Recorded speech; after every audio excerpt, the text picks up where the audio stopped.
আসসালামু আলাইকুম সবাইকে। ভেক্টরের ত্রিভুজ সংক্রান্ত প্রমাণের আজকে এটা হচ্ছে আমাদের দ্বিতীয় আরেকটা প্রমাণ। দেখো এই প্রমাণটাও কিন্তু কোনো অংশে কম গুরুত্বপূর্ণ না, এটাও দেখো মোটামুটি অনেকবার আসছে। তাহলে এই কোয়েশ্চেনটা আসলে কি বোঝাচ্ছে সেটা আমরা আগে একটু বুঝাই দিই, তারপর আমরা এই প্রমাণটাতে আসতেছি।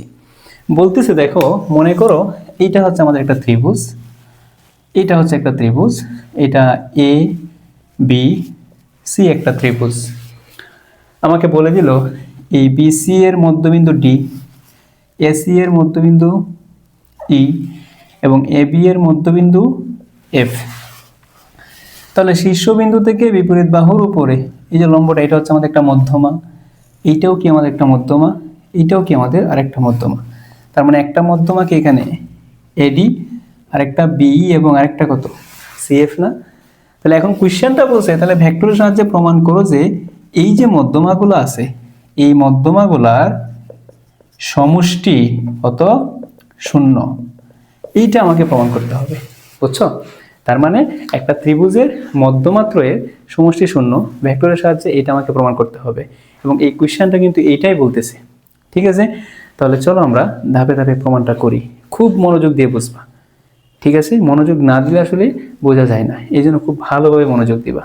চলো আমরা শুরু করি। দেখো, তুমি যখন প্রমাণগুলো করতে যাবা ফার্স্ট কাজ কি বলতো, তোমার চিত্রটা আঁকবা সুন্দর করে।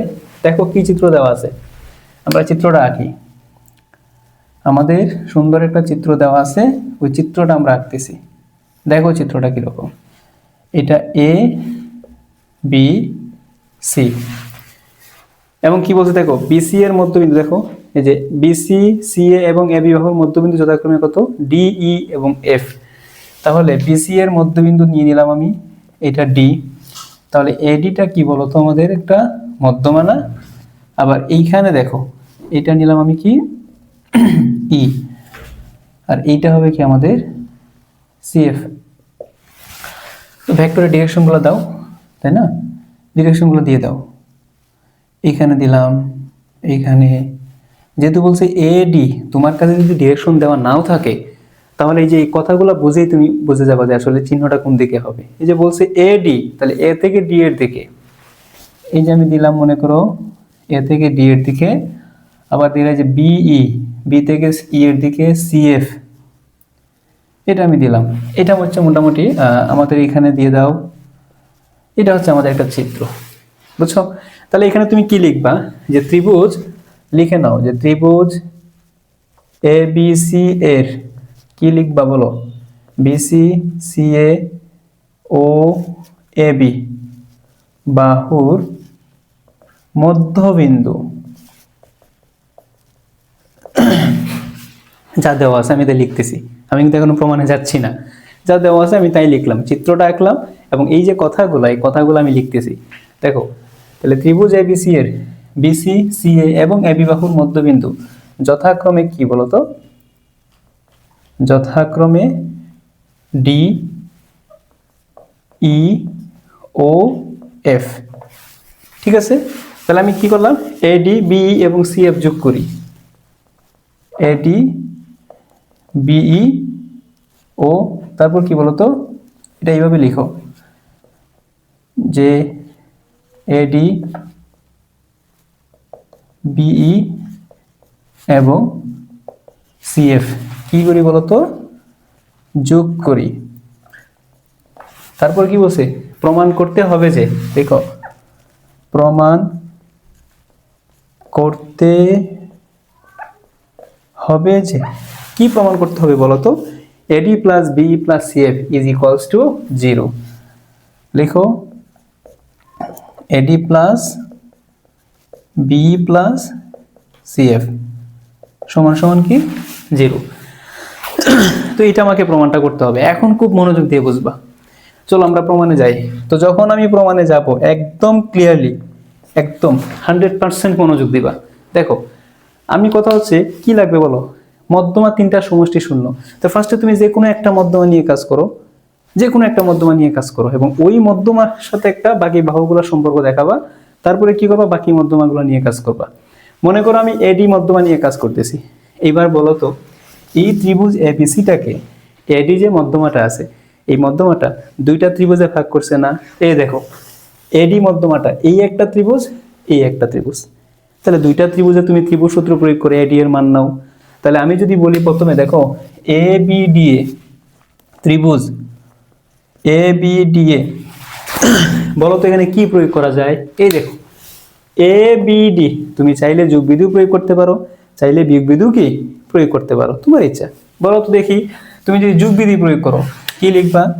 যে যোগ বিধি অনুসারে, যোগ বিধি অনুসারে, তাহলে বলো যোগ বিধিটা প্রয়োগ করলে কি হয়? এ দেখো কারা একই ক্রমে আছে দেখো তো, A B BD is equals to কত হবে? এডি না? বাহ সুন্দর। তাহলে লিখো এ বি প্লাস হচ্ছে কি বলতো বিডি ইজ ইকুয়ালস টু কি হবে? বিপরীত ক্রমে এডি। লিখলাম, এটা 1 নম্বর সমীকরণ। এডি এর একটা মান আমি পাইলাম। এখন কি করব বলো? এডি যে মধ্যমাটা আছে, এই মধ্যমাটা ত্রিভুজটাকে দুইটা ভাগে ভাগ করছে না? তাহলে দেখো তো এইখানেও তো আরেকটা ত্রিভুজ হচ্ছে, তাহলে এইখানেও তুমি কি করবা? এডি এর মানটা বের করবা। তাহলে আমাদের আরেকটা ত্রিভুজ কি বলো? সেটা হচ্ছে এডিসি ত্রিভুজ, আবার ত্রিভুজ এডিসিএ, ত্রিভুজ এডিসিএ। বলো যোগ বিধি প্রয়োগ করবা নাকি বিয়োগ বিধি? তোমার ইচ্ছা, চাইলে যোগ বিধিও প্রয়োগ করতে পারো, তাহলে বিয়োগ বিধিও প্রয়োগ করা যায়। দেখো তো একই ক্রমে কারা আছে? এডি ডিসি। লিখো কি লিখলাম আমি? যোগ বিধি অনুসারে, যোগ বিধি অনুসারে লিখো এডি ডিসি, যারা একই ক্রমে আছে তারা লিখতেছি এডি plus DC, eddy plus DC is equals to কত বলো তো? বিপরীত ক্রমে না? তো লিখো এসি। কিন্তু ভাইয়া কথা হচ্ছে আমি তো চাচ্ছি এডি, তাই তুমি কি করবে এখন দেখো তো, এই যে দেখো, তাহলে এডি সমান কত হবে? এসি মাইনাস কত? ডিসি। এসি মাইনাস কত? ডিসি না? হ্যাঁ ডিসি। আচ্ছা দেখো ডিসি কথাটা আসলে কেমন লাগতেছে না? মনে করো যে ডিসি না লিখে আমি যদি সিডি লিখি, তা ডিরেকশনটা চেঞ্জ হয়ে যাবে না? আর ডিরেকশন যদি চেঞ্জ হয়ে যায় তাহলে কি সামনে একটা নেগেটিভ চিহ্ন চলে আসে। তাই আমি এখানে লিখলাম, মনে করো এ দেখো এডি ইজ ইকুয়ালস টু, বলো তো কি লিখবা? যে এসি প্লাস কত? সিডি। এটাকে দিলাম 2 নম্বর সমীকরণ। 1 নম্বর সমীকরণও তুমি এডি পাইছো, 2 নম্বর সমীকরণও কি পাইছো? এডি পাইছো। এখন দুইটা সমীকরণ তুমি কি করে দিবা? যোগ করে দিবা। লিখো, লিখবা কি? যে সমীকরণ 1 যোগ 2 হতে পায়। দেখো দুইটা সমীকরণ তুমি যদি যোগ করো, এইখানে পাচ্ছ এডি, আবার এইখানেও কি আছে? এডি আছে, 2 এডি হয়ে যাবে না? এই দেখো লিখো 2 এডি ইজ ইকুয়ালস টু, বাকিগুলো যোগ করো, এই পাশে কি আছে? এডি। সরি কি লিখতেছি দেখো, 1 নং সমীকরণে কি আছে দেখো? AB plus BD. লিখো এবি প্লাস কত? বিডি প্লাস, বলো এখানে কি আছে? AC plus CD. লিখলাম এসি প্লাস কত? সিডি। এইবার দেখো মধ্যমার সাথে তুমি বাহুগুলো সম্পর্ক নিয়ে নাও। বলো তো এখানে 2 এডি, আর এখানে কোন দুইটা বাহু আছে দেখো? এবি একটা বাহু, এই দেখো এবি একটা বাহু, আর বিডি এটা বাহুর অর্ধেক। অর্ধেকের কথা আমি বলতেছি না, সম্পূর্ণ বাহু যেগুলো আছে তুমি ওইগুলো নাও। বলো তো এখানে সম্পূর্ণ বাহু কারা কারা? এবি একটা সম্পূর্ণ বাহু, আর একটা কি? এসি আর একটা সম্পূর্ণ বাহু। তাহলে এটাকে একটু সাজায় লিখে ফেলো তো, 2 এডি সমান সমান AB plus AC, AB plus AC plus BD plus কত? সিডি। লিখলাম, একটু সাজায় লিখলাম। আচ্ছা এবার একটা ইন্টারেস্টিং বিষয় আছে। দেখো একটা কথা মনে রাখবা যে যে একাধিক ভেক্টর যদি একটা বিন্দুতে ক্রিয়াশীল হয়, তাহলে ওই বিন্দুতে লব্ধিটা কি হয়? শূন্য হয়। তাহলে এই কথাটা কাজে লাগাইয়ে তুমি এখানে দেখো তো এখন যে 2 এডি সমান সমান এবি প্লাস হচ্ছে কি? এসি প্লাস, বলো বিডি প্লাস সিডি। আমি বললাম যে একাধিক ভেক্টর যদি একটা বিন্দুতে ক্রিয়াশীল হয়, তাদের লব্ধিটা কি হয় বলতো? শূন্য হয়। দেখো তুমি বলতেছো বিডি কোন বিন্দুতে ক্রিয়াশীল হয়েছে? ডি বিন্দুতে। আবার তুমি বলতেছো কি দেখো সিডি এইটা কোন বিন্দুতে ক্রিয়াশীল হয়েছে? ডি বিন্দুতে। তাহলে একটা ভেক্টর একাধিক ভেক্টর একটা বিন্দুতে ক্রিয়াশীল হইলো, তাদের লব্ধিটা কি হবে বলতো? শূন্য হবে।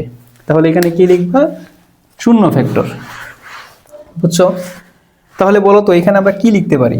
এখানে আমাদের কি হয়েছে বলো তো? যে এডি সমান সমান হাফ অফ এবি প্লাস কত বলো তো? এসি। আমি এটা লিখলাম।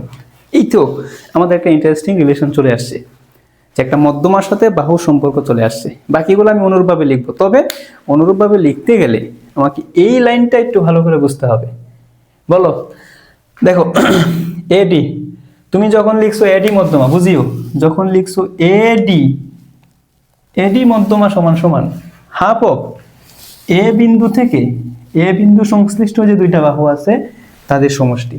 দেখো তো, AD is equals to half of AB আর কি এসি, এ বিন্দু থেকে কিন্তু তৈরি হয়েছে, তাই না? তাহলে আমি কি বললাম? দেখো আমি পাইছি কি এডি সমান সমান হাফ অফ এবি প্লাস কত? এসি। তাহলে আমি যদি বলি এখন যে অনুরূপ ভাবে, দেখো অনুরূপ ভাবে বুঝিও, আমি এখন বলবো কি বিই, বলো বিই কি লিখবা? হাফ অফ বি বিন্দু থেকে কোন দুইটা ভেক্টর সৃষ্টি হয়েছে? বি বিন্দু থেকে। এ দেখো তোমার ডিরেকশন দেখার দরকার নাই, বি বিন্দু থেকে যে দুইটা ভেক্টর তৈরি হয়েছে ওদেরকে নিয়ে কাজ করো তুমি। এ দেখো বি ডি, এটা কি বি না? তাহলে বি বিন্দু থেকে কোন দুইটা ভেক্টর তৈরি হয়েছে? এই দেখো বিএ আর কি বিসি, লিখে ফেলো বিএ ভেক্টর আর কি বিসি ভেক্টর। ঠিক আছে, এটা গেল কি আমাদের, এটার নাম দিলা তুমি 3 নাম্বার সমীকরণ, এটা কি দিলা 4 নাম্বার। তারপরে বলো সিএফ, কি বলো? সিএফ লিখো হাফ অফ এই সি বিন্দু থেকে যে দুইটা ভেক্টর তৈরি হয়েছে তুমি ওদেরকে লিখবা। বলো, তোমার ডিরেকশন দেখার দরকার নাই ভাই, বারবার বলতেছি। এই দেখো সি বিন্দু থেকে কোন দুইটা ভেক্টর? একটা সিএ এবং আরেকটা কি সিবি। লিখে ফেলো সিএ ভেক্টর প্লাস কত? CB vector.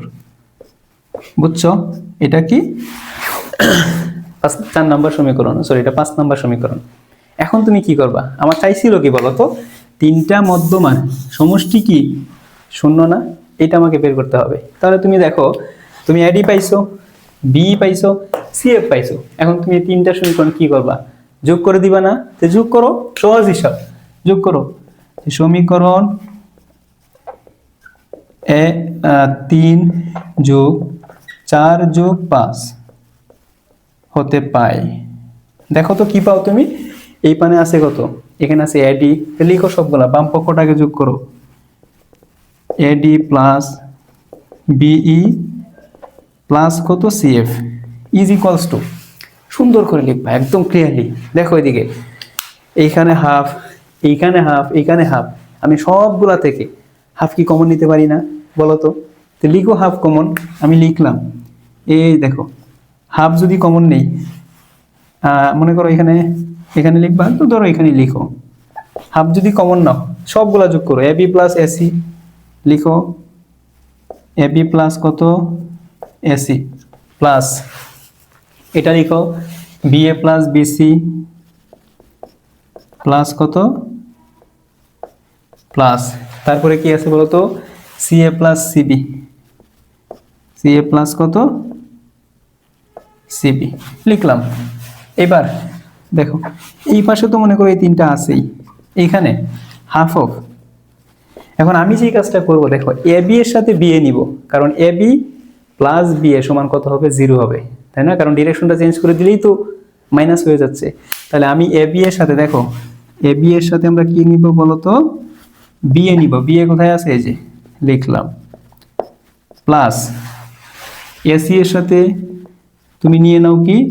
সিএ নিয়ে নাও, প্লাস তারপরে কি নিবা বলতো? বিসি এর সাথে সিবি নিবা, তো নিয়ে নাও বিসি প্লাস কত? সিবি। এই তো সুন্দর, আমাদের প্রমাণ হয়ে যাবে। এখন দেখো এইখানে কি আছে? এইটাই তো থাকবে। তোমরা কিন্তু এবার এই সমান চিহ্ন দিও না, তোমরা লিখবা, তাই না? আমার এখানে একটু জায়গা কম, সেই জন্য আমি লিখতেছি। বুঝতেছো তো? আশা করি বুঝবা। তো লেখো এই যে half of AB plus B. আচ্ছা আমি কি লিখতে পারি না? এবি, বিএ মানে কত? Minus AB, yes. তারপরে লিখলাম কি এসি, সিএ মানে কত মাইনাস এসি, এখানে আছে বিসি, লিখলাম বিসি, আর এই সিবি মানে কত মাইনাস বিসি না। তো তুমি ক্যালকুলেশন করলে এখানে কি পাচ্ছ বলো, যে AD plus BE plus CF সমান সমান এই সবগুলা A B B S A C C A বলো সবগুলা কাটা, অ্যান্সার কত জিরো ভেক্টর না, অ্যান্সার কত বলো জিরো ভেক্টর। তাহলে আমি কি এটা প্রমাণ করতে পারছি? তার মানে আমার কোয়েশ্চেনটা কি ছিল বলো তো, যে ভেক্টরের সাহায্যে প্রমাণ করো যে ত্রিভুজের মধ্যমাত্রের সমষ্টি কি হবে শূন্য হবে। খুব গুরুত্বপূর্ণ প্রমাণ, আমি ধাপে ধাপে একদম রিল্যাক্সে বুঝাইয়া দেওয়ার চেষ্টা করছি। আমি আশা করি তোমরা সবাই বুঝতে পারছো, যদি না বুঝো আমাদেরকে বলবা যে কোথায় তোমাদের সমস্যা হচ্ছে, আমরা সমাধান করে দিব, কোনো সমস্যা নাই। ঠিক আছে, আমি আশা করি তোমরা সবাই খুব ভালোভাবে বুঝতে পারছো। ওকে, আজ এই পর্যন্তই, ধন্যবাদ সবাইকে।